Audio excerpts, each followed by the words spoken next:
پھر چاہے دلہن پھول، مانگے نہ کبھی عطر نہ پھر چاہے دلہن پھول، مانگے نہ کبھی عطر نہ پھر چاہے دلہن پھول، اللہ کی سرتاب قدم شان ہے یہ، انسان ہے انسان وہ انسان ہے یہ، قرآن تو ایمان بتاتا ہے انہیں، اور ایمان یہ کہتا ہے میری جان ہے یہ،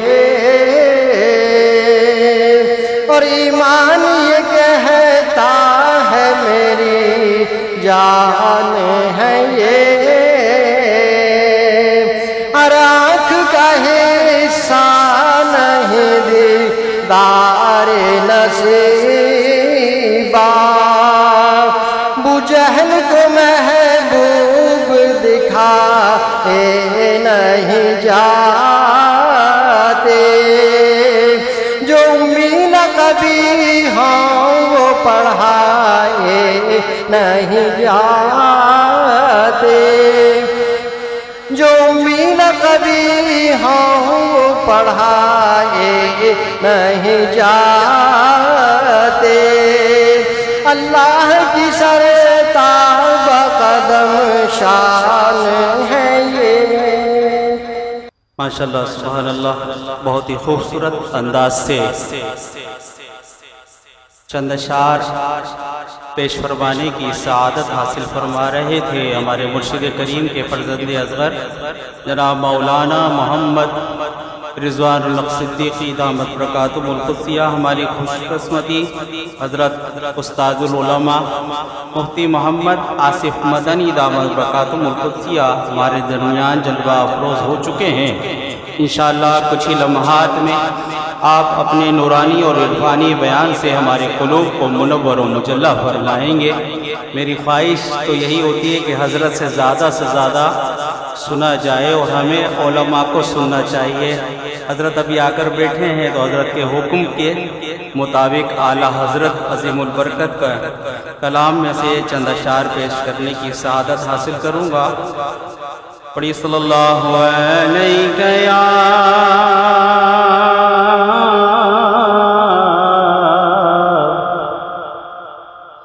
یا رسول اللہ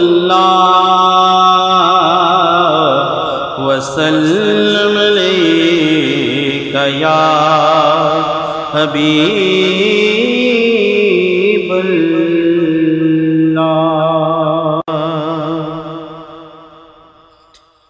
زمین و زمان تمہارے لیے مکین و مکان تمہارے لیے، زمین و زمان تمہارے لیے مکین و مکان تمہارے لیے، چنین و چنا تمہارے لیے، بنے دو جہاں تمہارے لیے، چنین و چنا تمہارے لیے، بنے دو جہاں تمہارے